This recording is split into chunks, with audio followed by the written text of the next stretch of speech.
भारतीय जनता पार्टीचे हडपसर युवा मोर्चाचे सरचिटणीस सुनील मधुकर धुमाळ यांनी रेल्वेखाली उडी घेत आत्महत्या केल्याची धक्कादायक घटना उघडकीस आली. आत्महत्येचं कारण अद्याप कळू शकलेलं नाही. ज्या ठिकाणी आत्महत्या केली तिथे कोणतीही सुसाईड नोट किंवा चिठ्ठी आढळून आलेली नाही. हा सगळा प्रकार काल मंगळवारी सकाळी उघडकीस आला आहे. या प्रकरणी पुणे रेल्वे पोलीस ठाण्यात आकस्मिक मृत्यूची नोंद करण्यात आली आहे.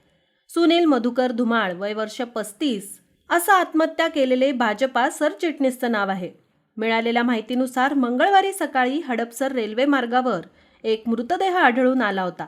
त्यानुसार रेल्वे पोलिसांनी आकस्मिक मृत्यूची नोंद केली आहे. सुनील धुमाळ असं या व्यक्तीचं नाव होतं.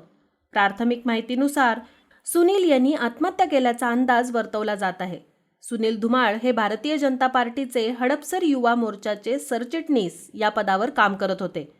एक ॲक्टिव्ह नेता अशी त्यांची ओळख होती. त्यांच्या पश्चात आई, वडील, पत्नी आणि मुले असा परिवार आहे. पुढील तपास हडपसर पोलीस आणि रेल्वे मार्ग पोलीस करत आहेत.